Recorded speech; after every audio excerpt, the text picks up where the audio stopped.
I like that. That looks good. Yo, what's going on, guys? How you doing today? All right, we're recording. We're good. Mic's coming on. Mic sounds good. Yep, we're good. Let me get my drinks.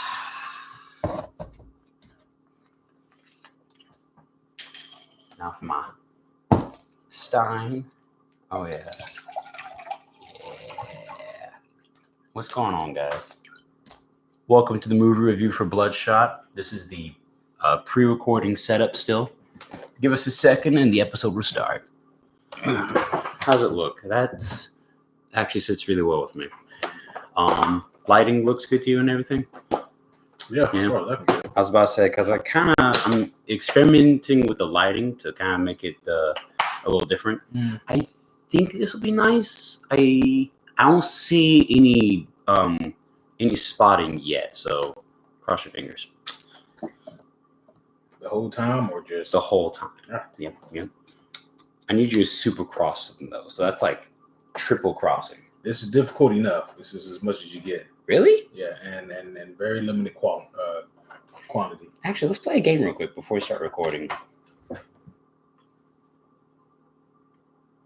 Come on. Yeah. Okay. Hell yeah. All right. Now touch that hand. All right, it's time for us to start.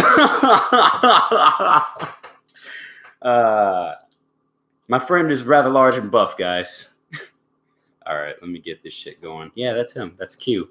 Yeah. You know, I had a lot of funny story real quick. I had a lot of coworkers that thought you were white.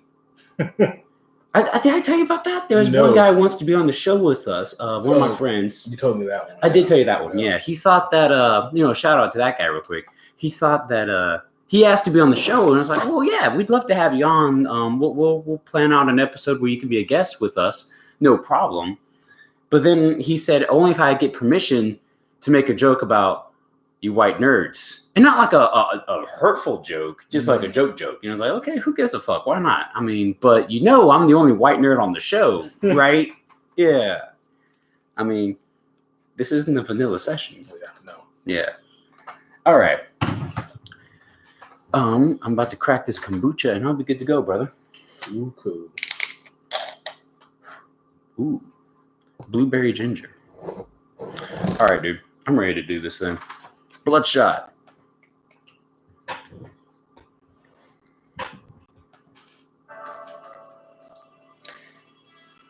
So, homies and homiesses out there, breaking news from the superhero homies, Quentin and Kevin here. Unfortunately, these superhero homies are going to have to delay our episodes from henceforth without a for sure return date because of the coronavirus. Everything else is stopping, and so we kind of got scared like everything and decided that we just have to completely shut down mics because, I don't know where to go from here. I'm just BSing the fuck out of all this because ain't nothing going to stop us from recording and getting you guys the stuff, the reviews, the comic book breakdowns, the nerd sessions. Please, we ain't going to stop because of this corona. Yeah. I didn't know where to go with it, so I said, let me pump the brakes. I don't want anyone taking me seriously here. Yeah. Shout out to any of the homies out there or anybody who knows anybody who may have the coronavirus. Right. Notice again, we don't know a whole lot about it other than the current immediate symptoms. We don't know if that thing can progress to something else or what forth or whatnot. Hopefully not. But hopefully not. But yeah. So you may know, we deal in we don't do well with reality. That's why we read so many comic books. Right. We deal with a lot of fantasy and entertainment and comedy and humor, and that's what we'll continue to at least attempt to bring to the podcast. Until we just completely fall off. So, exactly. Yeah. In the meanwhile, good luck to all of your homies, and in keeping up your health, do what you got to do. With that being said, unfortunately, some of our movie reviews will be delayed until the movies come out. So that part we are unfortunately quite serious about. We caught news of multiple productions being halted, which sucks because we've already purchased tickets to review a lot of these products. And as you guys know, we try to do them on same night releases, but here we are. So Yeah. So, we'll see what happens with that. So far for the Patreon, it's just going to be Mulan and A Quiet Place Part 2. Yep. And also for all the homies out there, it's going to be New Mutants again. Believe it or not, it's been delayed. Right. Because we were joking about that earlier today. Like, man, if New Mutants is sticking it out, nothing's a reason to, oh, wait, no, they didn't stick it out. Because we read about Quiet Place first, and now it's Mulan and everything else. So, you know. So, we'll see. But we'll see. Well, welcome back, homie, to the Superhero Homies podcast. My name is Quentin, and as always, I'm here with the homie Kevin. Ladies and gentlemen, boys and girls, how you guys all doing tonight? Real quick, before we get into the nit and grit of it all, I do have a couple of shout-outs to some recent super cool over-the-top homies that deserve a quick shout-out. Let me look them up real quick because I took order of everybody.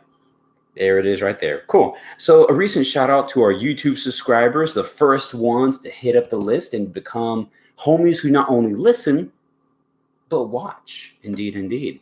And just first names, I'm not going to give out whole names. So to you homies out there, you know who you are. You know your last name. We don't got to remind you. Homies, Tane, Raphael in all caps, Parrish, and Dyron Ed. My guys, all of you guys so far have been the first to sign up for our Patreon and our YouTube. Hell yeah. Actually, I don't know if all those names are Patreon. Yeah, hopefully you guys do jump on Patreon. Yeah, that'd be awesome too. But these guys definitely were the YouTube bros. Cool. Yep. Hell yeah. Shout out. I think there's more. I think there's 13? 13 total? Okay. These are the ones that were first notified to me. The other names out there, I only read 4, if you guys couldn't tell.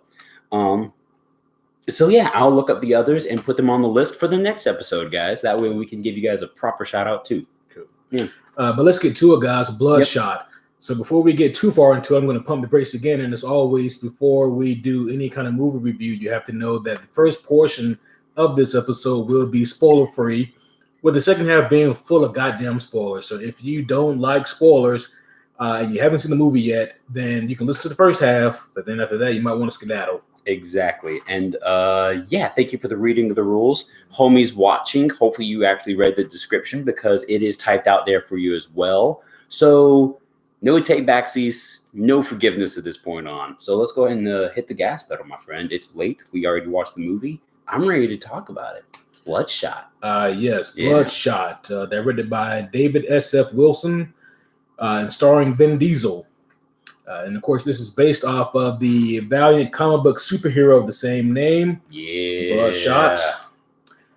So, Kevin, your vague overall thoughts. What you think of this one? So, Bloodshot was kind of dope, dude. I was happy that some of the things that we had talked about in our preview episode regarding Bloodshot and our expectations and hopes for this product, I was happy to see that a lot of those came to light, man. I was really overall just... I was really happy with the product. You know, it was cool. I think it gave comic book genre movies a decent run for their money. Vin Diesel was really cool.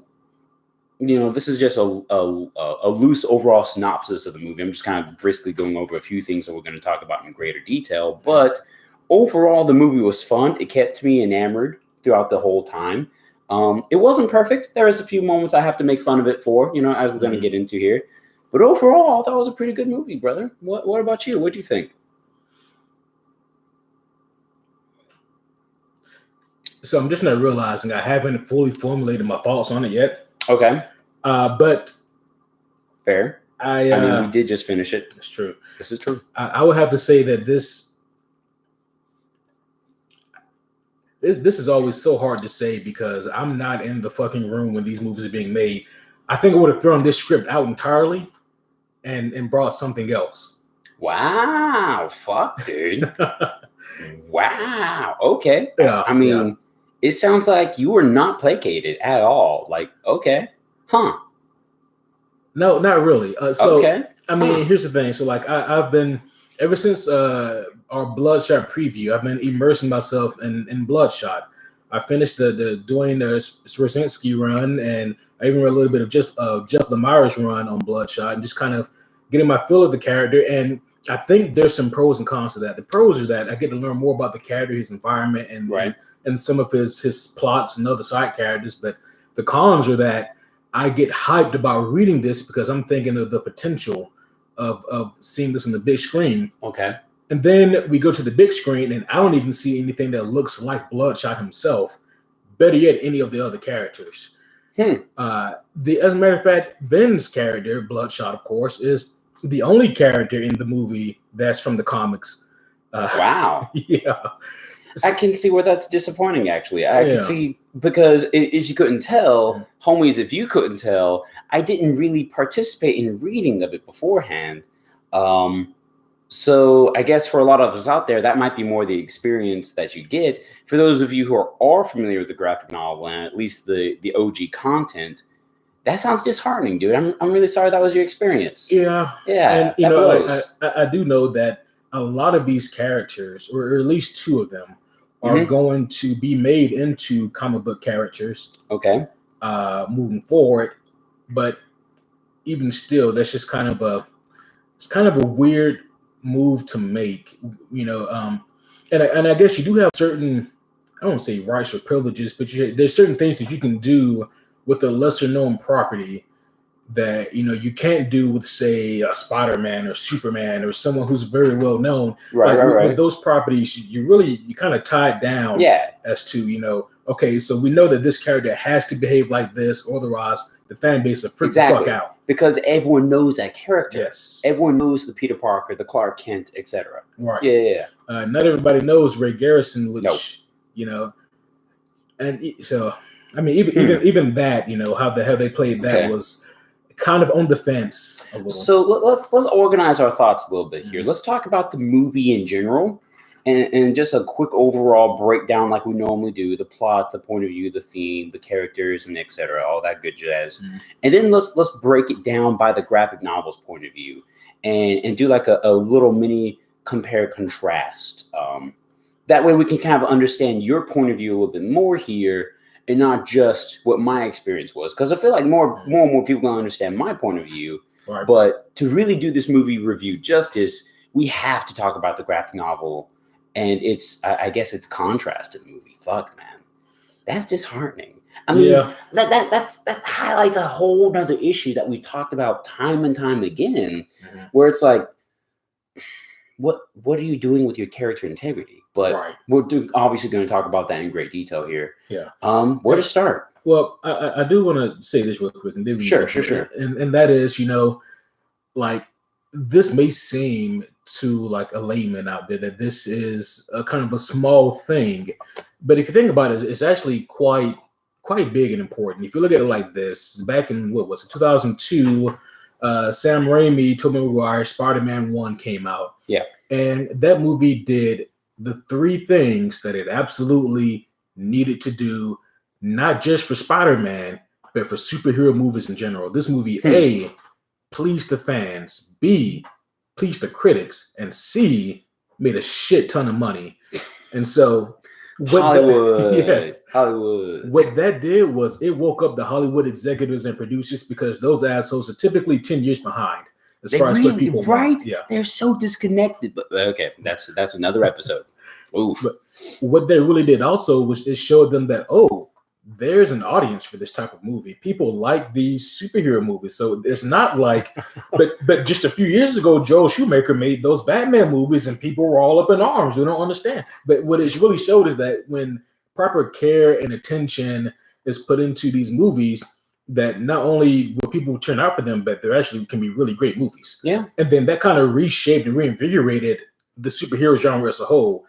Bloodshot was that for Valiant Comics. Bloodshot was the entryway into what I guess potentially still could be the bigger Valiant universe. Yeah. With Harbinger and X-O Man of War and all of them. Okay, I can see the comparison. Yeah. Yeah. But it may, maybe at the best, it may slow down those movies potentially being made. Fuck. See, that's depressing, because that you're supposed to lay out the track for your success, but it's more like you made a loose trail in the woods at that point. And that's rough, because, I mean, if your beginning isn't strong, how can you expect the rest of your path to go smoothly, Yeah. Fuck, man.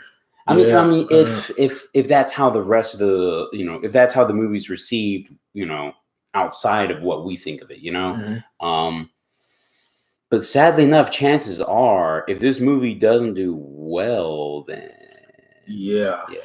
And that's not to speak of when the movie's released, which is obviously in a very confusing and I guess difficult time for the world in general because of all the whole recent publications and all the news over like people, the whole Corona thing is probably scaring people away from watching movies as much as we would normally. So it's not like you're gonna see your in-game turnout for Bloodshot, sadly. I mean, just tonight it was, oh man. I mean, I had room to prop my feet up, one foot to this chair, one foot to that chair, and have my popcorn in the chair beside me. There weren't that many people, but that's all unrelated almost. Let's go into this. Yeah. So as far as the movie goes, it follows a soldier who is killed in combat, and then using current technology, he's brought back and his memories are wiped. Oh wait, I'm sorry. I just described 1992's Universal Soldier. Let me right. I'm sorry. I've been sitting on that one for a while though. When you've had a joke in the chamber, and you're just like, I gotta let it go, man. Had that motherfucker caught and loaded. Yeah, you did. Yeah. But no, shout out to Jean-Claude Van Damme. And Roland Emmerich and Dolph Lundgren, who's the villain. Anyways, good memory. Wow. Like we talk about the movies that really defined my childhood. That's one of them. Yeah. None of them are considered excellent movies. Mortal Kombat, Universal Soldier 1 and 2. Right. It's like we just talked about a couple of these titles on the Guilty Pleasures podcast on our Patreon edition. Yes. Yep. But U.S. Universal Soldier, that is a cult classic. Anyways, there are some stark similarities. Really quick, another similarity is that Universal Soldier was released in '92, the same year that Bloodshot was created. So, wow, what came out first? I wonder. What came out of February '92 and what came out November '92? Wait a minute. Yeah. Yeah. But no, that is kind of some of the trace work for this movie. Yeah. And for Bloodshot, and obviously there are some differences, and we'll get into those later on. But yeah, as far as the overall theme goes, this man Ray Garrison, Vin Diesel's character, the main character, he's trying to piece together his fragmented memories and to find his life essentially, and he realizes that not everything is as it seems. Yeah. So and of course, like this is a super high tech facility that he's a part of, Project Rising Spirit. Yeah. And so that is that's like the super vague overall gist of the movie's premise here. Yeah, that's a safe synopsis. That's kind of what you can piece together. Yeah. So let's talk about the cast in general here. We already mentioned Vin Diesel. How do you feel like he did? I think that Vin did pretty good. I mean, like this. I think that Bloodshot is a good valiant character for him to play as. Like out of all the ones I can think of. I think this one he fits the bill the most. Interesting bit of trivia. Did you know that Jared Leto was almost cast as our Bloodshot? Or really? Ray Garrison? Yep. They went with Jared Leto first, and then eventually Vin Diesel got in on the role. And I mean, aesthetically talking, he looks so much more like the character. Oh, do you mind holding up the front of that for us again? I don't know. I think Leto has the better hair for it, but. Oh yeah, I mean, well, show it to these guys real quick too. Here, I don't know if they can see it well. Actually, the back picture is really good. Yeah, on the back. But. Yeah, okay, I'll give you that. I don't know if they can really see that. Hopefully, you guys. He is bald for like a short session in here after he gets like nuked or something. See, yeah, I remember that image. That's the one I thought was on the front. But yeah, you're right. There is a hairy Bloodshot on the front. Yeah. So. Yeah, give a little, take a little. Yeah. Little column A, little column B. But overall, I gotta agree with you, man. I thought Vin Diesel did a pretty good job. I don't know. Like I'm not used to the protagonist not having the front line spotlight as as little as he did. Because I felt like there was a lot of chunk of the movie where he was the driving force and definitely the POV or the point of view. But then there was a lot of times whenever he was put in the back seat And that happened a lot more often than I had anticipated, which isn't bad generally for, a movie to do, because that does give you a lot of opportunity to flesh out your side characters and your other people, maybe your antagonist and whatnot. Mm-hmm. I felt like that wasn't really happening here, though. Like I felt like when he took the back seat, at sometimes I did the movie justice, and at other times I just kind of felt myself looking at my watch, like, okay, when are we getting Bloodshot again? Right. We're just kind of here, Yeah. Yeah.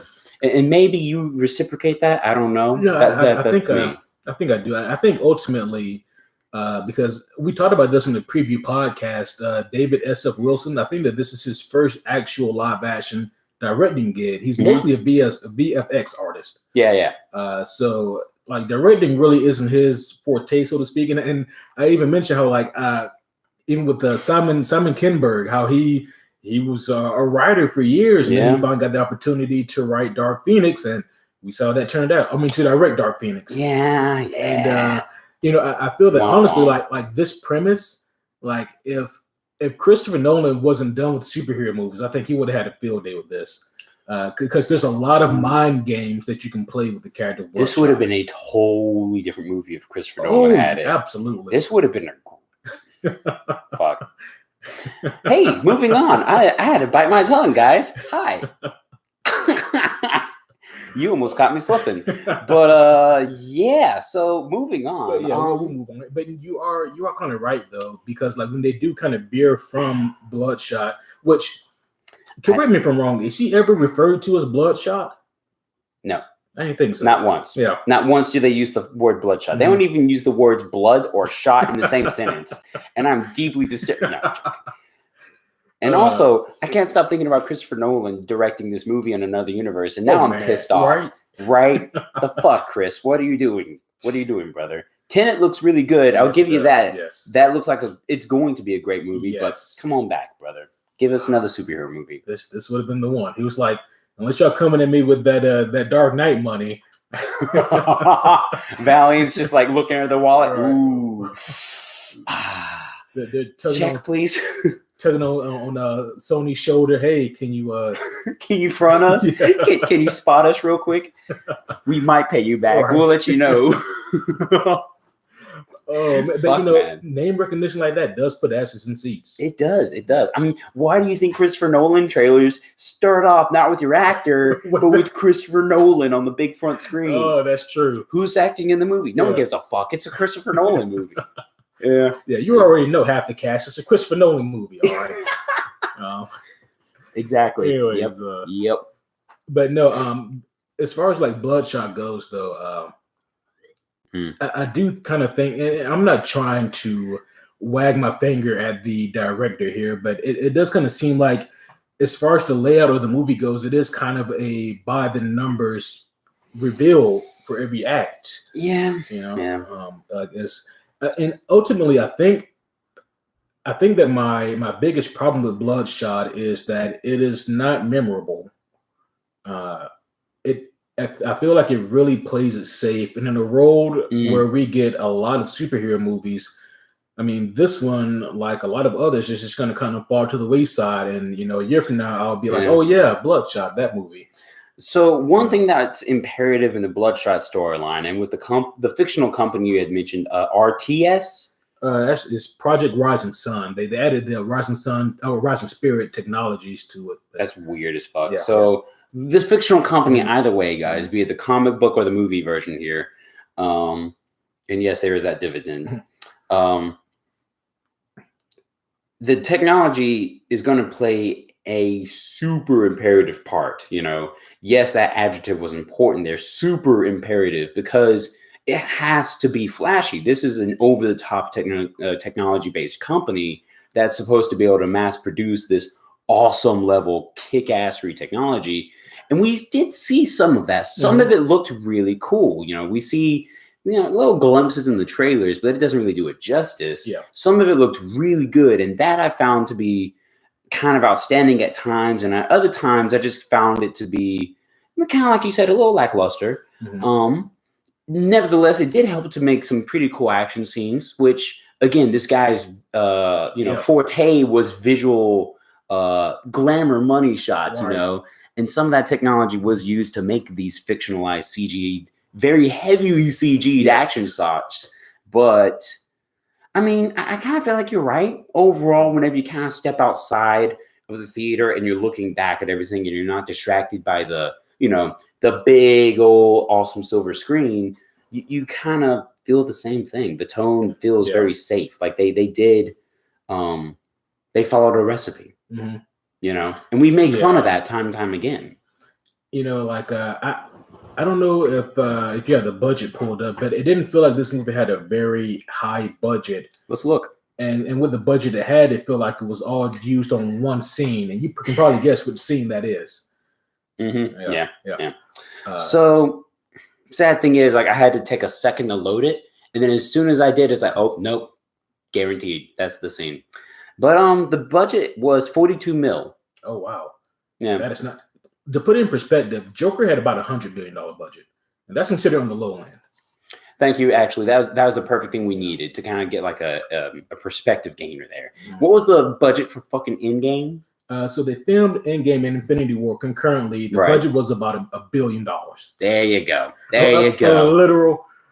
Actually, I may have doubled. It may have been. It was either 500 million altogether or 500 mil each. I forget, but it was either way. It was a shit ton. It was a fuck ton of money. Yeah, exactly. Whereas 42 mil is dealing with almost single digit numbers in retrospect. Whenever you look at it prospectively to comic book superhero genre movies, that might have been a lot of money to another genre. Yeah. But that's not impressive to the comic book world, No, not at all. However, that does also speak of another issue, which maybe should be an episode. You guys tell us to like impressive to the comic book world, No, not at all. However, that does also speak of another issue, which maybe should be an episode. You guys tell us to like, gosh, that's peasants' money. 42 million. I wiped my ass with that just this morning.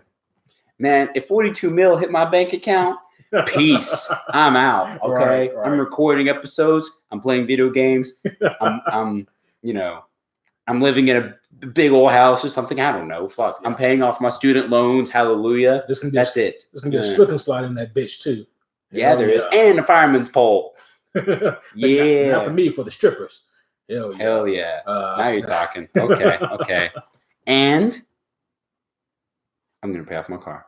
Oh, that's not very creative, but I'm gonna get all these hands out of my pockets and leave room for only my happy money. Hell yeah. But no, I do think that was also kind of a bit of a limiter with this movie because it did kind of feel small in scope also. Well, to be fair, again, we aren't playing with the big dogs, unfortunately, and that I do not mean that insulting at all. I applaud the fuck. This is gonna sound insulting as hell, dude. Excuse me. I do not mean any of this to be so, but I applaud the underdog coming up and trying to make a great movie, Valiant Comics, Dark Horse Comics, whatever have you. I feel like in this case, Valiant is the underdog of underdogs when it comes to the comic book company that can make a Hollywood production. I mean, we're always going to see Marvel, and they're always going to succeed some daggum how in the box office or in Hollywood in general. DC, very similar, even though people are going to rag on it, and Disney's going to pay Rotten Tomatoes to say blah, blah, blah. X-nay that last part. But you get what I'm saying, Dark Horse is even going to see some success in the box office, whereas Valiant is like, hey, we want to try. We want to play too, And I do not mean that insulting. I want them to try. I worry about the future of Dark Horse and Valiant. Dark Horse, their last outage was Hellboy, the new Hellboy remake, and we kind of see how that went. I liked David Harbour, dadgummit. Well, so did I. Yeah, right? Right? Yeah. And like it was. Sue me. Don't sue me. Don't sue me. I can't afford it. And like one thing about Hellboy though, and I hate to keep coming back to this, but this is what we do, was that I didn't catch that. What do we do again? Let me see it. No, error code found 404. But no, and I would read it's right over here, but I have a Hellboy graphic novel down there, and one specifically that is definitely what the movie was based off of, and you can definitely see like the the attention to detail that the movie put in to try to replicate a lot of what makes Hellboy. And so that the Hellboy movie was more of a product for fans of the comic more so than fans of the original 2 movies, which of course is a differentiating factor, but still something to mention. Actually, that poetically does kind of bring us back full circle, back to the subject matter at hand here tonight, Bloodshot, because I would say that these movies had the opposite sins. Whereas Hellboy focused too much on the comic book fan, and yes, that is a particular sin, because again, what were the 3 ingredients to make a successful movie in Hollywood? Got to please the audience, boom. Got to please the critics, boom, and you got to make a shitload of money. Fuck yeah, boom. And that's important. And unfortunately, Hellboy shot themselves in the foot when they decided. Yeah, they got half of one. So there you go. Yeah. But yeah, no. So getting back to the point there, Hellboy focused so much on making a movie for the comic book audience that the rest of their audience found the movie lacking in wanting even, Whereas this movie, I would argue, they just made an action movie that had similar ingredients to the graphic novel, maybe a character name that they never used, except for his real name, Ray Garrison, excuse me. Spoiler alert, that's not his real name.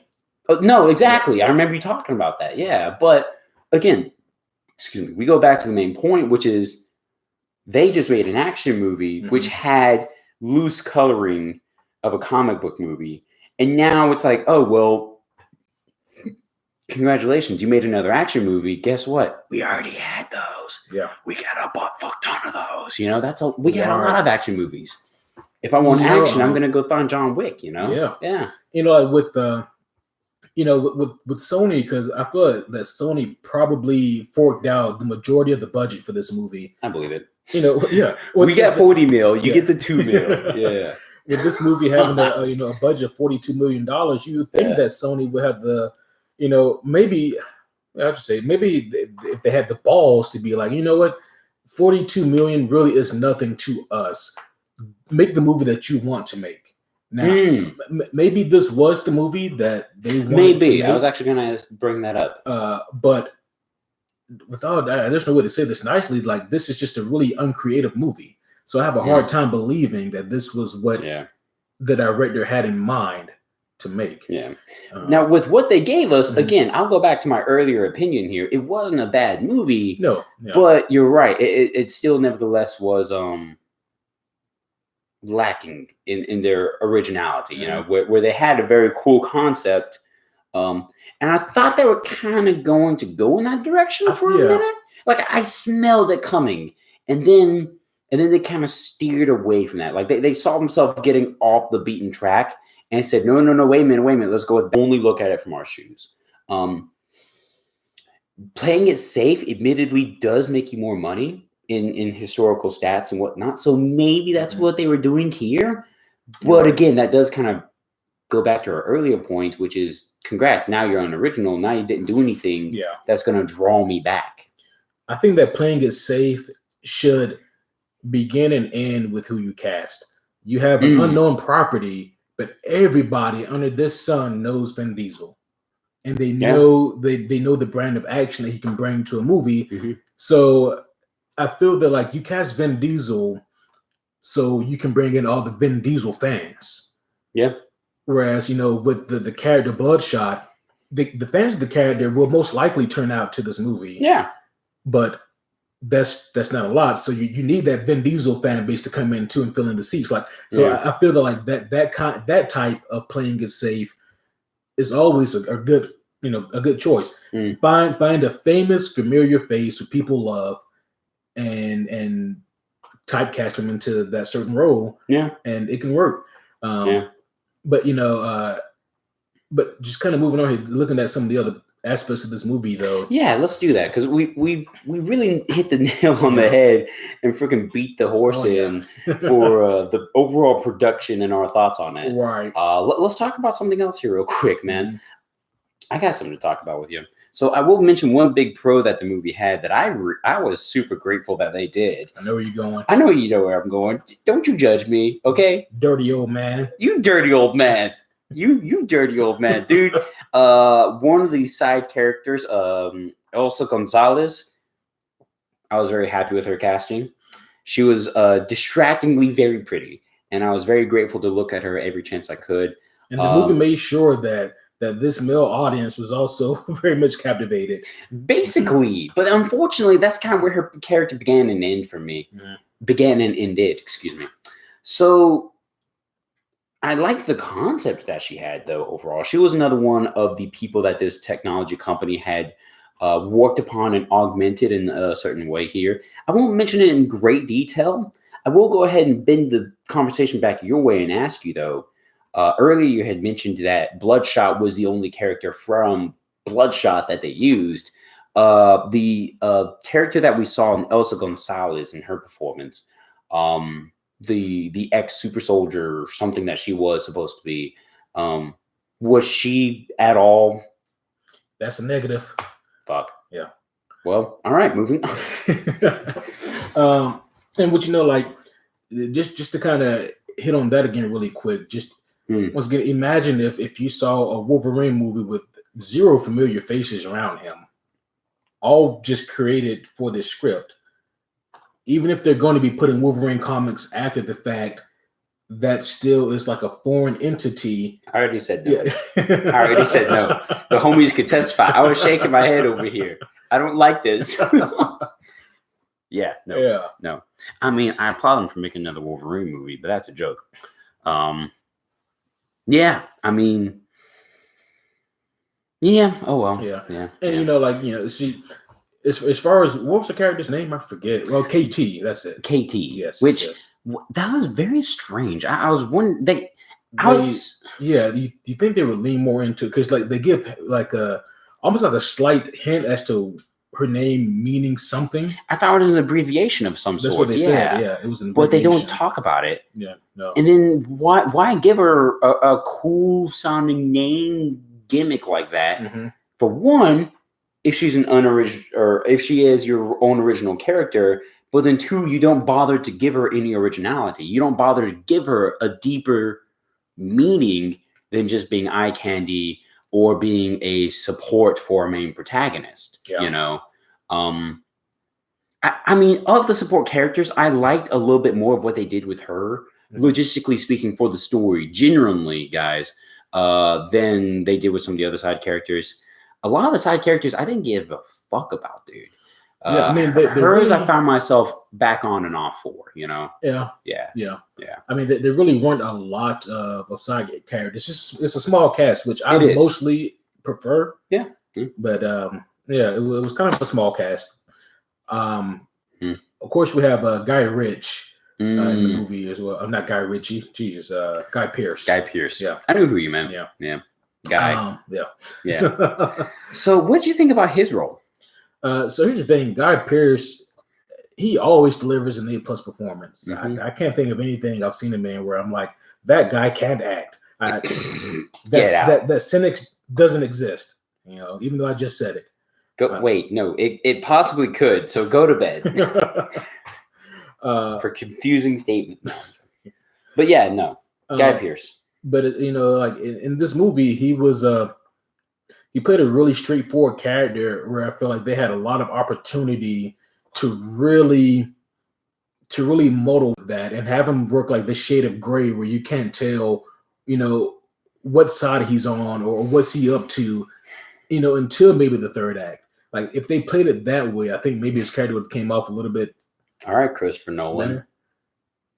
Because I feel like that's exactly what he would have done too, where like he would have played with that ambiguity. A lot of what we talked about in the preview, which would have been so much fun. And I mean, yeah, right? Yeah. But I mean, hell, not just Chris Nolan, but because of the Russos, they did it with Alexander Pierce and Winter Soldier. I mean, like there's countless directors who thought to do something similar because it works. Yeah. As far as this goes, though, like it's really black and white. Yeah. With him. Yeah. I mean, he does a good job with what he's given. Yeah. It's just unfortunate that you can kind of see it coming, you know? Yeah, and it was so weird because like he was kind of an amalgam of two characters from the comics, and strange. Yeah. For those who read it, like he seemed a lot like Dr. Kurchich and also Simon Oric. Like he seemed like a combination of those two characters. Okay. But hell, even then, like in Dr. Kurchich, like you can't read him until they finally lay out the entire cards on the table for him. And by that time, the reveal is great because you understand now who he is and what he's up to and if you can trust him or not. But we don't, like you say, we don't get that kind of ambiguity here. And I always feel that like when a movie where it may lack in budget, you can make up for in creativity. Yeah. Because that shit, has no price tag. Exactly. Yeah. And that's the unfortunate thing, because I feel like a lot of these movies that lack in budget spend so much time to make their protagonists cool or relatable or likable, and they work on the psyche side and the actiony side or the romantic side or whatever have you to win your audience over. But then the antagonist always suffers for that because, okay, what do we need to do to make them unlikable? Just follow this natural list of psychological tricks, okay, and make them do a douchebag thing in 3 or 4 scenes. Done. Okay, cool. Give them a fun action fight out, and that's a villain. Yeah.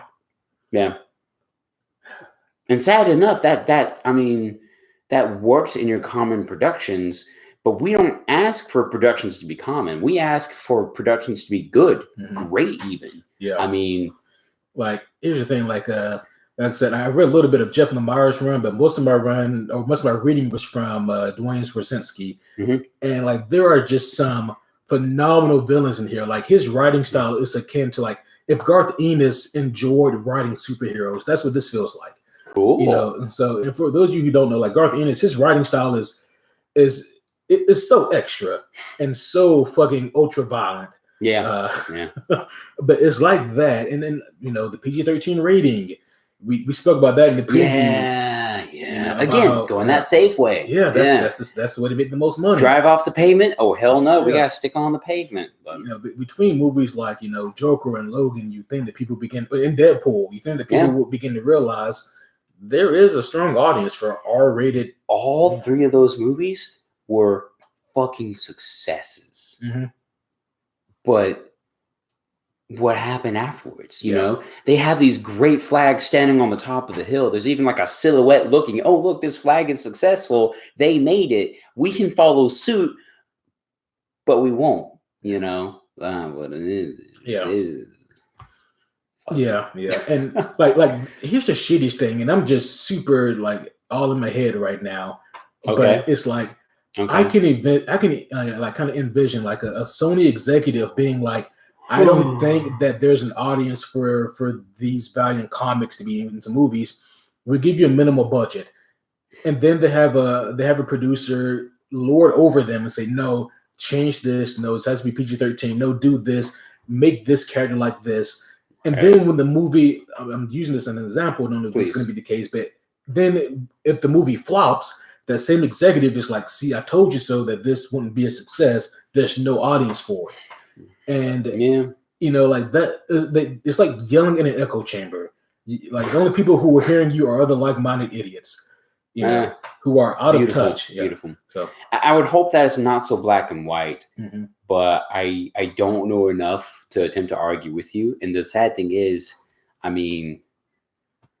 think there's a lot of truth to what you're saying, and you would hope that there's still an executive who's like, no, well, if we're going to invest in this at all, let's do it, let's really do it. But then you're right, the wrong hands get onto it and they say, no, we're going to make it PG-13. We're going to make this and this and this and this. Right. Vin Diesel's in the movie, give him a fucking tank top, but so. But so let me ask you this, Kevin, because what's on your mind? Because I want to look at this from both sides of the angle too. Sure. So for people who maybe haven't read the comics or aren't really familiar with the character Bloodshot, present.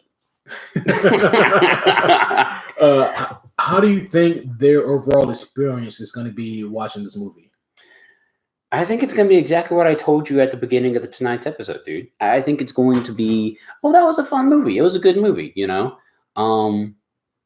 with the blissful ignorance of what the character really should have been or what the story could have been because they don't know the source material. So I think in general, people are going to go and watch this movie, or after a matter of fact, in the dollar theater or something, they're going to go watch this movie and be like, oh, that was a nice movie. That was a fun action-packed thriller.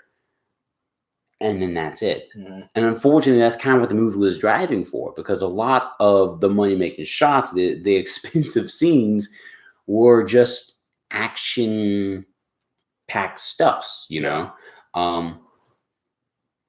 And you know what the funny part about that is? And we didn't talk about the fluidity of it, really, how that all connects to the overall plot. We didn't talk about the plot in general, as far as movie language goes. We talked about how disconnected it was from the source material.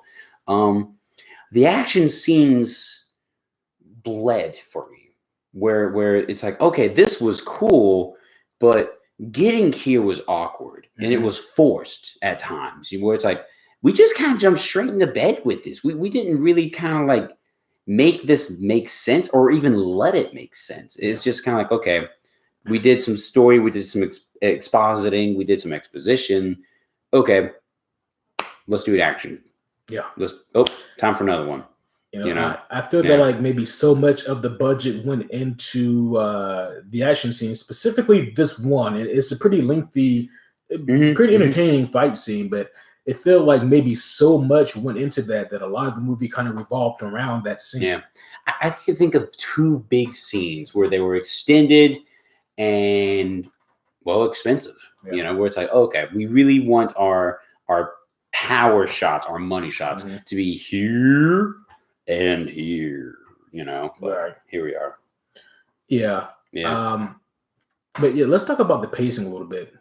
Okay. How'd you feel about it? I really didn't have an issue with it from the first act of the movie. I kind of dug it from the first act, because I feel like we didn't waste our time, which I'm always appreciative of. The worst thing you can do is have me sitting on my hands. Yeah. Second half of the movie, I kind of felt like it held stagnant for a little bit there, where we were kind of, you know, for the sake of the plot and to allow it to make sense, we kind of held stagnant, which most movies aren't impervious to. That's a pretty common sin. But then at the third part of the movie, the third act, I would argue that the pacing completely turned over because of the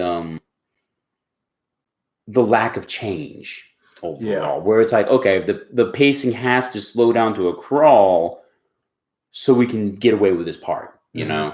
Not my favorite overall. I mean, it worked for the story, but the story didn't work that well. Yes. So that's the problem, you know? Yeah. So that is exactly it. Yeah. Actually. Yeah, you're right. Because that's what I'm here for. It is kind of like, to a certain extent, for most movies, the pacing does depend on the story. Yeah. Like, you know, if the story is dog shit, then it doesn't matter if the pacing is on point or not, because it's just, you won't be able to really tell. Fuck. Yeah. But I'm not saying that the story here is dog shit. Right. Yeah. It just wasn't anything special. It was an action movie. Yeah. It was totally unoriginal. Or like, just, you know what the problem is, and the problem is pretty ironic. Is that like and one of the issues of Bloodshot that I read, it really does, they give like this analog history of their attempts at creating the perfect Bloodshot. Okay. And you know, we see him like back in like the Vietnam War era, like we see them trying to manufacture them during like the attempt at Nixon's life. Like we see several variations of different people who they tried to make into this Bloodshot. That would have been really cool to explore. It would have been, yeah. Really trippy too. Oh yeah. And you're like, you know, they brought in this one scientist to see if he could pinpoint what was missing. And oddly enough, they needed that scientist in this movie to give what he gave the Bloodshot in the comics. Because he comes in and like he's journaling, you know, all these events and whatnot, and trying to pinpoint what is it exactly that the Project Bloodshot is missing. Like what do we need to give him? I'm guessing the missing ingredient for the comic was like a drive. Like he needs vengeance. He needs a purpose. Well, he addressed that at the beginning, but then it was like, but that's not enough. Oh, like, okay, good. Yeah, because like because that's kind of niche. Yeah. That's cliche. Right. Yeah. And I mean, don't get me wrong, that is a big part of Bloodshot. That's why he has so many false memories in his brain, is so that they can drive him. You know, like your wife is taken. Oh, it's your daughter. This time it's your son. It's your best friend now. Yeah. You know, but the thing that he realizes is that He goes, I'm a man of science, but and I don't want to tell the generals this because I don't want them to think me too religious or whatnot. But he goes, he needs a soul. He needs a conscience. That's what Bloodshot's missing. How do I do that? And so he's really trying to figure that out.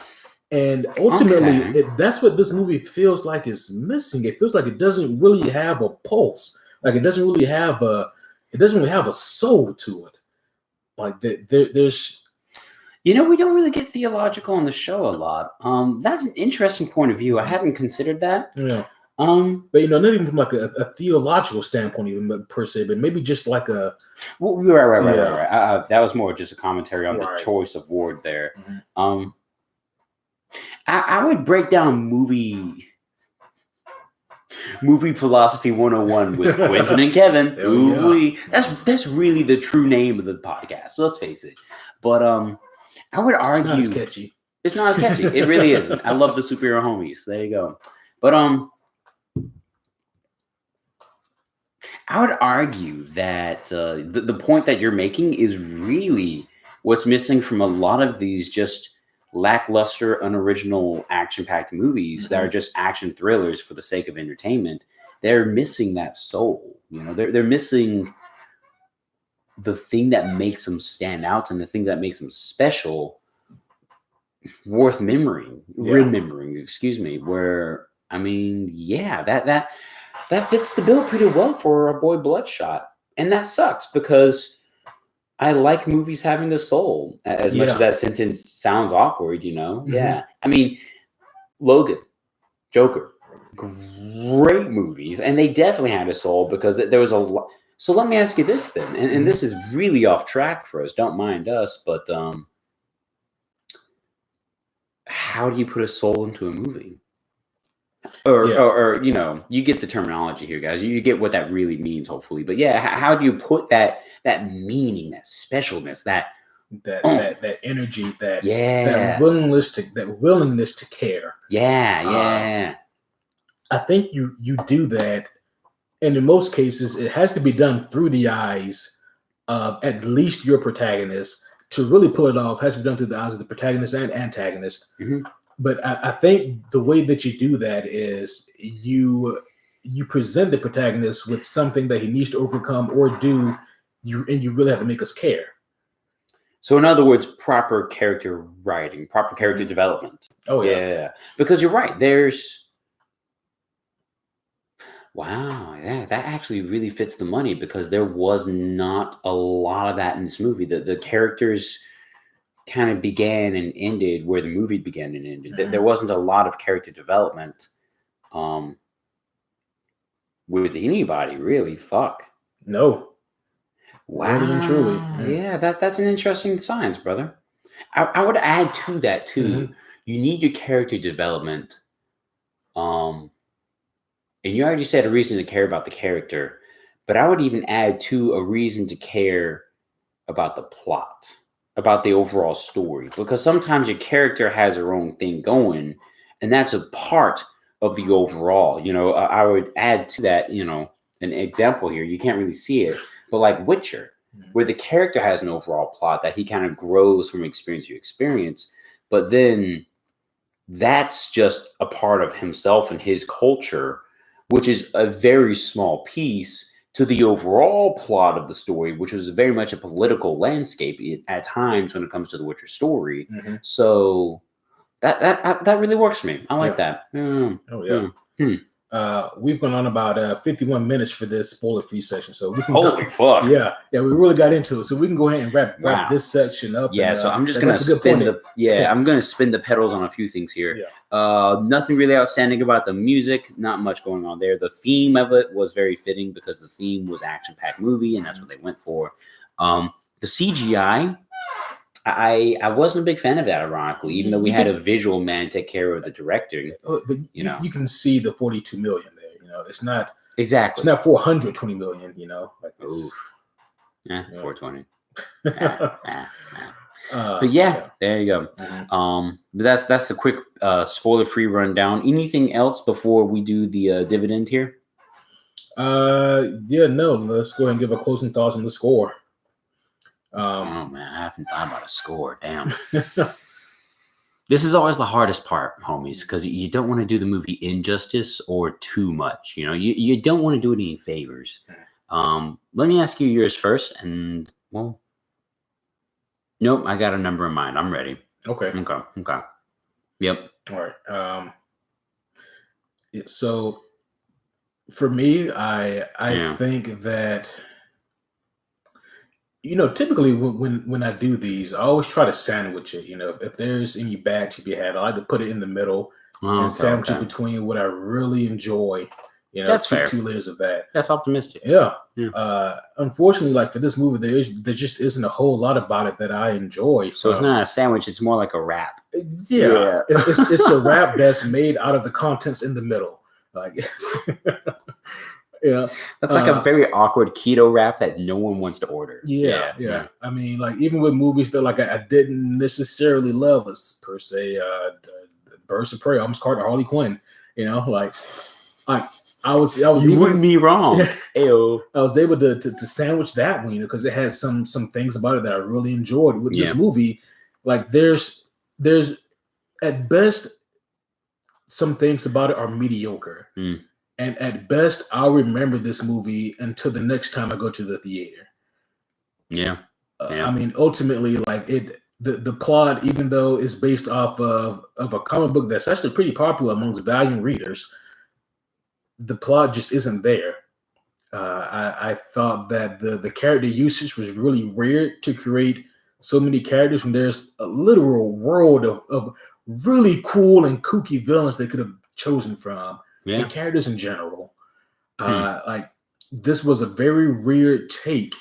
I mean, ultimately, like I really, really wanted to love this movie. I was really, really hyped coming into the movie.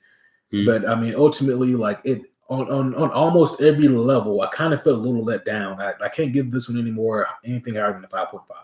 Fuck. Wow. I was gonna be harsh, but damn, that's oof. This movie needs to go to the hospital, brother. Damn. So, guys, my point of view is going to be a little bit different here, and my score reflects that. Probably because I was able to enjoy this movie more than you, because I had gone into it more unknowing. And I feel that a lot more audience members out there are going to do the same, because, unfortunately, Valiant comics just aren't that popular. And it shows, you know. It showed in tonight's presentation and outcome for who came to watch the movie on opening night. And I feel like, unfortunately, that's going to continue to show. The movie itself, the low budget shows. It really does. It is kind of your action flick, and it kind of begins and ends there, unfortunately. The action is, you know, at times kind of fun. You know, they do some cool stuff there. Like you kind of have to if you're going to take the stage and say, hey, we're doing an action movie. You have to kind of, you know, if that's your driving force, it better damn drive well. And at times it does, and at times it doesn't. Again, the characters are there. Bloodshot himself. I'm sad to hear that he was the only representative from his self-titled product to loosely appear on screen as Q, you know, adds in here. Yeah. And it sucks that they didn't add in any others, and that makes me sad.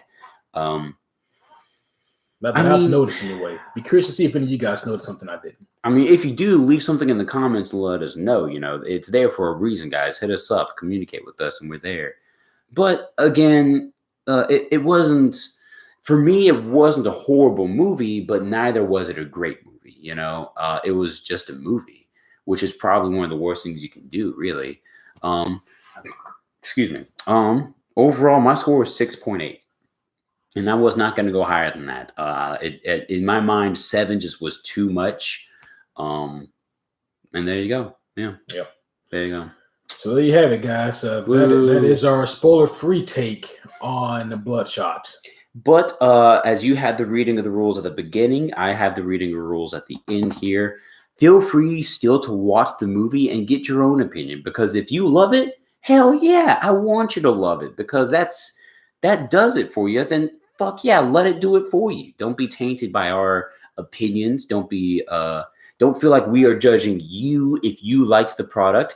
I'll fucking judge you. Okay, get the fuck out. Go to bed. Q notwithstanding. guys, we're all here to talk about our nerddoms and the things that we love and don't love. So if you love it, hallelujah. If you reflect our opinions, hallelujah to that too. Just let us know. We'd love to talk to all of you guys. We love the comments and the emails and the things that we get. Feel free to continue reaching out to us. We're going to respond. We're going to, I'm not going to change my opinion if you tell me, hey, I loved the movie. You should love it too. I got my own, but I respect yours too. And that's the point of this. I mean, with all honesty, I'd be curious just to hear what about the movie you really enjoyed. Well, that too. I mean, if you're going to tell me you absolutely loved the movie, I want to know why, damn it. But yeah, you get the point. But yeah, I'm ready for part 2, brother. Like you said, it's probably been close to an hour now. So yeah. So yeah, we're going up into it then. So if you're listening to this now, or if you're watching this now, that means that you have either seen the movie or don't give a damn about spoilers. Hell yeah. Because you've just walked the yellow brick road into spoiler land. Well, we normally do like a little split thing in between. I know we don't got a lot of time because we've already sat on this for a long time. So real quick, let me hear your best Vin Diesel. How did I know you're going to say that? Brother, come on, man. Because you're my brother. And I'm your brother. Because I think last time we did the movie, you said, let me hear your best something too. Exactly. I'm always asking for voice impressions. Let me hear your best Vin Diesel. I take like a quarter mile at a time. What the fuck? Yep. I couldn't tell if that was your best Vin Diesel or a slingshot. Yeah, no. I'm Bloodshot. Yeah. Mm-hmm. Yeah. Yellow taters. Wait, no. Taters and fried taters. French fried taters. French fried taters? Mm-hmm. Fried potatoes. Yeah. What is the iconic line? Fried taters. Mm-hmm. I thought it was French fried taters. I don't know. Yeah. I don't know. But hey, there you go. Best Vin Diesel. I don't know. So let me get this straight. You're telling me that those are in me? I don't know. He's got that really bass voice, you know? Yeah. I mean, yeah, I would call mine a baritone voice at best. But, I mean, yeah. Anyway, that's enough. We've been there. Yep. So, yeah, part 2. Welcome back. Hopefully you've seen the movie at this point and you are ready to listen to a spoiler-filled section of the podcast. Yep. Yeah. There's not a whole lot here to spoil. I mean, unfortunately, I feel like we kind of did in the first half a little bit with our language we used, you know? Yeah. I mean, we spoiled that it's not a good movie. Yeah. Like, as far as like the plot goes, we didn't really spoil a whole lot because there's not a whole lot of plot here to spoil. So, dude, the money-making scene. Let's break that down. The one that we both were taunting a little bit and poking around but never hitting. Which scene are you talking about? Let me see if it's the same one I'm thinking. That's the elevator scene. Okay. Yep, the same one I was thinking. First off, that building was taller for that scene. There were more floors for that scene than the skyscraper really had because they were falling a fuck ton of floors for that to work. More floors than were really in that building. Okay?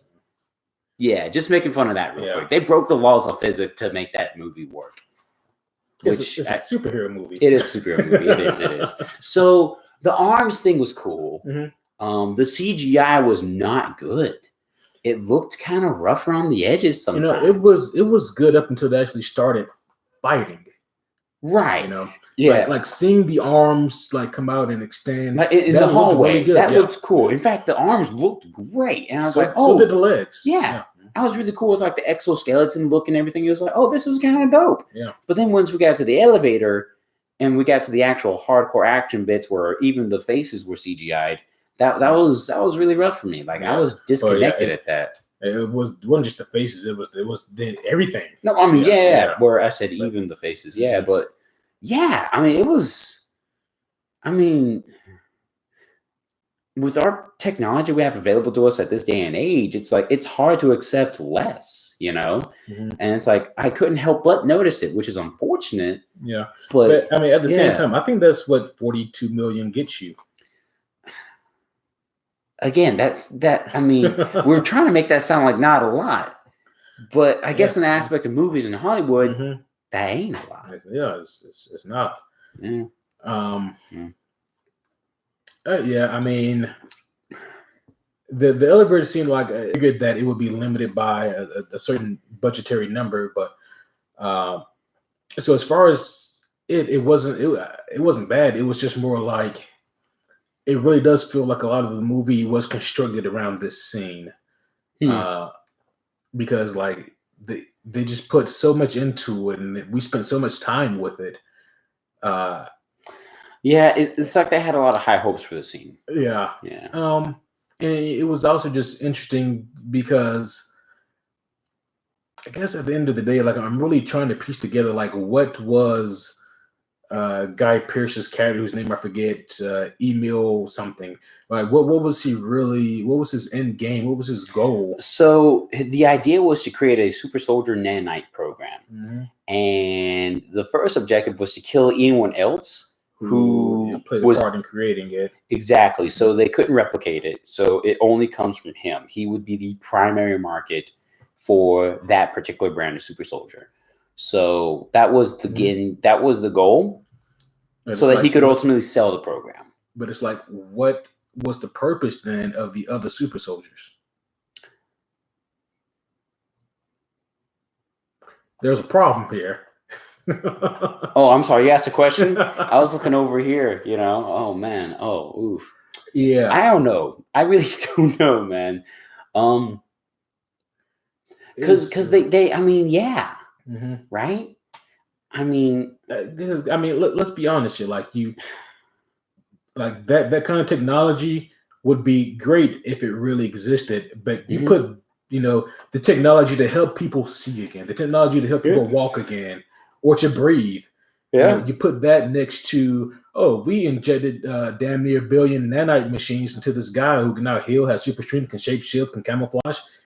He has he can hijack any kind of electrical device. Like he can do all this. He's a walking cell phone who also can hack computers and do all this other shit. And it's like, how do we get from here with the really cool intricate prosthetics to here with nanites that literally change everything?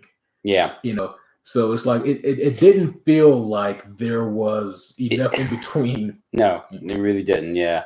I mean, really, it's hard to think about it in any other light except the other super soldiers were just like practice experiments, like they were almost, in retrospect, looking at the nanite success and everything, they were almost the failed experiments compared to him, where it's like, okay, we made you guys able to function again.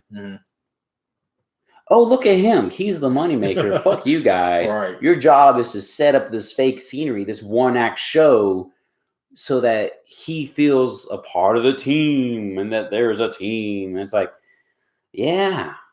So thanks for giving me feet again, but I gotta work with this asshole who's already so much better than me. Yeah. And also, like, why... I can understand why Guy Pearce would be an asshole. And would have, those motives, because, greed drives a lot of bad motivations. But what about, the guy with the legs and the arms? Like, what is your big ass beef with this amnesiac? He was a dickhead, dude. Yeah. Yeah. I don't know. He just had beef because he had to have beef. Yeah. Speaking of beef, Bloodshot ate no cows in this. I was very disappointed. He ate 0 live cows. Because like that's kind of a running gag in the comic, how like, because the nanites do need to be refueled and they need it through protein, and so notice in the movie the only way to refuel nanites was by sitting at a recharge station. Yeah. No mass in general. Right. Whereas, he ate live cows. Yeah, I mean, if that was the only shit around, he would apologize and then eat the shit out of those cows. Like. Paint the image for me. How did he do it? Did he just like let the nanites go and they would devour the cow, or did he literally just like? I'm pretty sure he physically eats, because like it's weird. Out of all the gore and graphic stuff they show, that you don't see him visibly eating the cow. It's just heavily hinted that he physically eats the cows. Like you see him like throwing like. I could find it. Yeah, find me a picture. I want to look at that. Yeah. But that's crazy, and that's unfortunate, because that kind of would have been a great gimmick in the movie. Oh yeah. The comedy we get in the movie is purely from one person. There is one comic relief who also happens to be the techie guy, and it's like that is a common ingredient I've seen in so many fucking movies. It is. Gone in 60 Seconds. They had the funny tech guy in that. fucking Ocean's 11 funny tech guy in that. So there's always a funny tech guy, and it always has to be the tech guy who's funny. Mm-hmm. You know, why couldn't freaking Elsa Gonzalez's character be the funny one? You know? Yeah, whatever. I don't know. The smart and funny one or something. Yeah. Instead, she was the one who just kind of kept looking and had the conscience, and you know. I often wonder, like, because like a lot of these characters are going to be adapted for the comic book now that was in the movie, and so like I wonder, like whoever's currently writing the comic, whether it's Dwayne Straczynski or Jeff Lemire, like whoever it may be, like I wonder, like, how do they feel about that? They're like, God damn it, I have to find a way to put them in, like. So how am I going to flesh out this character? Yeah. Yeah. I'm looking forward here, but yeah, keep doing your thing, man. Yeah. I mean, for me, I guess another thing is like even the scene at the beginning, like with him and his wife. I actually I was surprised, or not surprised. I was happy that they did reveal that these are false memories. Yeah. But I feel like they got kind of cold feet halfway through and didn't really fully want to devote to the amnesiac arc. No, like, well, dude, he caught on super fucking quick. I was upset at that point. At that point, I had started to lose all hope. Yeah, because in one scene, they got rid of the whole amnesia plot. In one scene, the smart scientist, the comedic relief scientist, whatever the hell his name was, Winston, WW something, yeah. His initials were WW. Watson or something, whatever that character. Right. You guys who watch the movie know who we're talking about. So fucking Watson, who's eating Chinese food in front of him the whole time, fucking leftover Chinese food, was talking to him, telling him, "Oh, hey, by the way, you don't think it's awkward that you saw all these guys who were killing your wife." But it was always this idea of your wife. What do you think that means? He gave this like weird, loose-lived explanation, and then all of a sudden, freaking Bloodshot, Ray was able to piece together like that. All of a sudden, just perfectly from that loose-lived whatever description, saying, they keep giving me all these fake memories. Well, wait, what? How did you jump that? How did you understand it so quickly? And now you took this potentially great plot point, something that could have added a lot of soul and originality to your movie, and you cracked it open like a fucking egg, and it stank. Yeah. And there's kind of the truth of it all. Yeah. While I was looking for the cow eating scene, I did come across this. This character here is Gamma. She's a terrific villain. I mean, she's just this huge old lady. Kingpin's grandmother? It kind of looks like it. Right. I like to define her like as a cross between like the Russian from the Punisher comics, dope, and Granny Goodness from obviously DC Comics. Like she is definitely like a staunch combination of those two. And she basically like she's what they call a psyop. That's their word for metahuman, right. Or mutant. Like, and she literally feeds off of fear, and that gives her strength and invulnerability. Wow. Yeah. Really cool and captivating character here. So kind of like Pennywise, but grandmother. Yeah. So even scarier. Wow. Except I guess Pennywise can manifest your fears, right? She just feeds off. Yeah, she just scares you and hopes you. Yeah. Right. Okay. Yeah, and then also like there were these guys here. Like it's hard to see them, but like they're just like a squad of four guys that are butt ass ugly.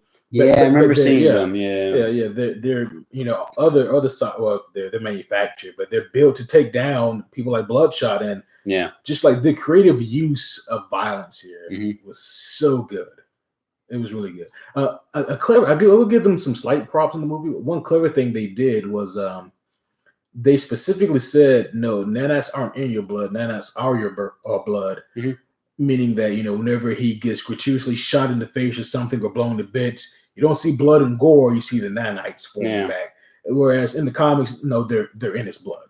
They are not his blood. Yeah. And I think that was just a clever way to kind of get that PG-13.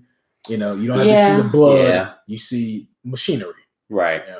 Right. Which works. It made for a visually more like appealing look than just seeing constant blood and gore, and then just like almost a rewind effect where it's like not blood and gore all of a sudden. Yes. Easier to do with a bunch of silvery nanites. Right. Yeah.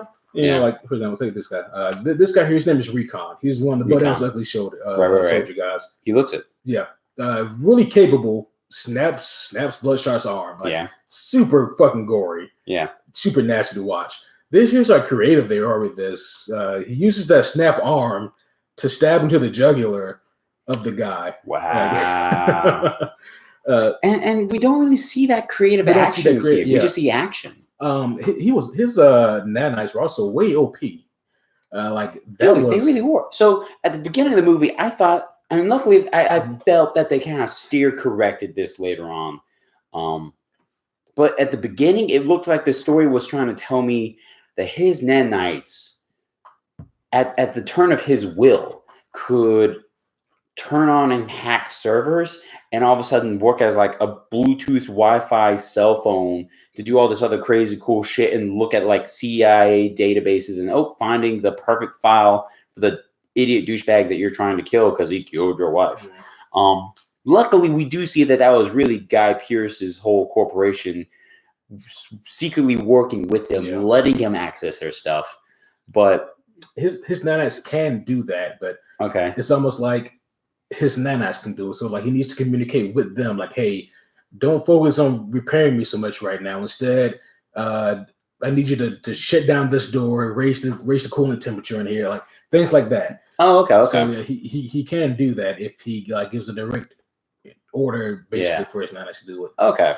That's kind of cool. Yeah, it is. But wow. His nanites were OP in the movie in the sense of his healing. Like it was instantaneous. Yeah. I mean, like, you see him. He took a grenade. Oh yeah. Yeah. Oh yeah. And I mean, like, don't get me wrong, like Bloodshot, shot. And they never actually explained how he survived that because like his nanites were technically out of juice. Yeah. And he willingly just drops another underbarrel grenade right there between him and Guy. So like you could have thrown that, but yeah. And then we got the cliche ending where our homeboy, the techie guy, looks like $1 million. And he's no longer a schlop in Chinese food pajamas, and they have the sunset. I feel like it was the ending to a Fast and Furious movie. Yeah, a little bit, and it didn't really do anything. And that's kind of my problem with the whole movie. Is this movie about family? No, Dom. I mean, Ben. Ben. I mean, Ray. 3-letter names. Like even like his big thing throughout Dwayne Straczynski's run is him realizing, okay, I'm not Angelo Mortelli. I'm not Ray Garrison. Who the hell am I? And he's trying to figure this shit out. Yeah. And I mean, so that is what leads him throughout this entire thing here is, who am I? Yeah. Maybe I really do have a family that's waiting for me. Maybe I really do have loved ones who think I'm dead. This movie kind of drives through those things immediately. Like it broke those walls down already. Yeah. I mean, first off, he has a peaceful ending with the idea that he is Ray and that he did, enact revenge on the one being. And he already knows that he doesn't have a family in the movie. Yeah. So it's like, well, what the fuck's your purpose now? What drives me to want to watch you in the future? Right. You want to know how he ends here? Yeah. How he ends in this comic run? He ends a damn near fucking just a skeleton, just almost damn near dead. Wow. Like he just like that's how he ends up before you get the prequel thing with the previous Bloodshots. But, like it's. I mean, it's one of those things where it's like, I guess also you really have to kind of think about who you're dealing with when making these moves. Like, who's your target audience, and are you willing to go out on a limb and make something that's a little bit more extreme? Yeah. And I mean, we've already discussed that to ad nauseum. They just want to make a movie that kind of plays it safe. Yeah.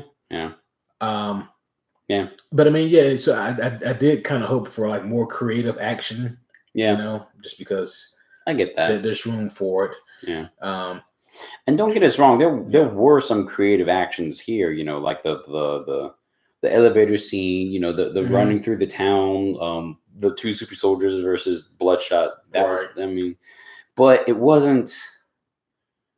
I don't know. Yeah. It wasn't that fun creative action that we expect, like the graphic novel. It wasn't really memorable, And how about like throughout the whole thing, he never even really resembled Bloodshot.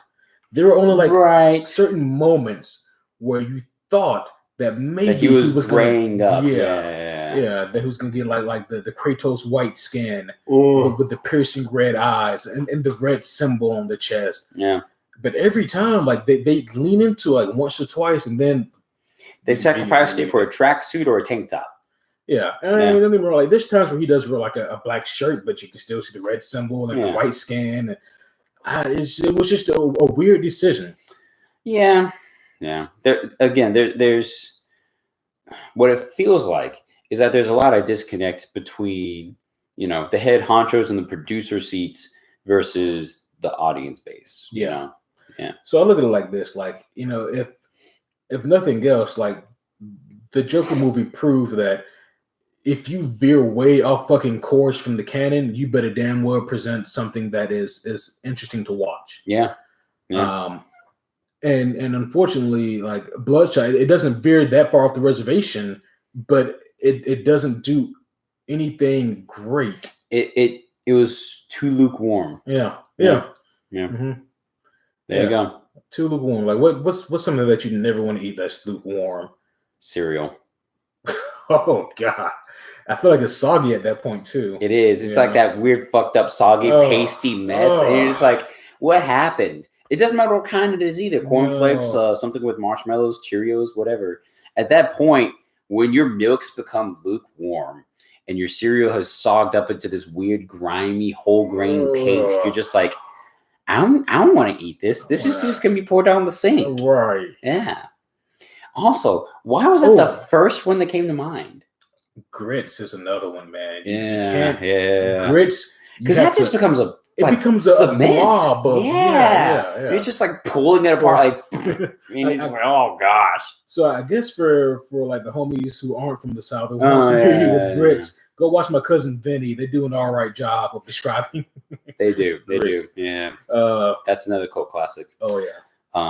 One more funny lukewarm food. Let's think of one more before we cut this off and let the homies go to bed. Lukewarm. Ice cream. Well, that's too easy. Yeah. Lukewarm ice cream is just like ice cream soup. Yeah. Come on. We gotta think of one more good one. Yeah. It's gotta be something else. You know what the real problem is that this says more so as to what we do eat lukewarm more than anything. It's like this is more saying that we eat almost everything lukewarm. I mean, kind of. Yeah. We have no problem eating almost anything else lukewarm. Yeah. My prepackaged foods I want lukewarm, like potato chips. I don't necessarily need chilled chips. It's like, with the exception of cereal and grits, apparently we'll eat anything else lukewarm. I got another for you real quick. Mashed potatoes. Yeah, it's like lukewarm mashed potatoes is like there's always a cold center. I feel like. But see, then at that point you gotta ask, is it lukewarm? The outside is. But then it's like once you lift your spoon and put it to your mouth, you realize the outside is nice still. It's like room temperature. But then the inside is like cold somehow. And you're just like, ooh. Or maybe that's just my mashed potatoes you try to microwave, like leftover mashed potatoes specifically. Because, mashed potatoes that you made that day, lukewarm, are still pretty good. And it's like, okay, I'm going to put another helping of this on my plate. But, yeah. I think we ran it for about 5 minutes on lukewarm foods. Leave a comment. No, okay.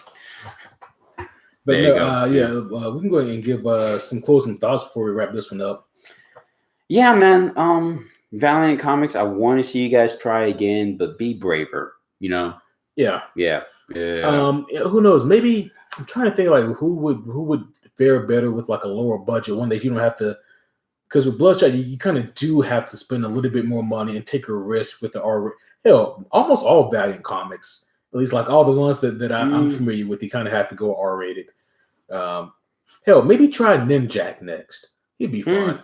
He'd be a lot of fun. Exo Man of War would be super cool. I don't know if they can pull it off though. But would you like to see a sequel? No, not really. And I'm sorry. I wanted to spin that, homies, but not really. No. Again, I'm going to reiterate a point we had discussed earlier. The ending was too peaceful. Where the fuck do you go from that? You know, the Ray that we see from the comics, the canonical Ray, is still disturbed by the end of the story. He's still unsettled. He doesn't know enough about himself. He doesn't know enough about his past, his family, whether or not he has one. This guy in our movie, again, knows that he doesn't have a family.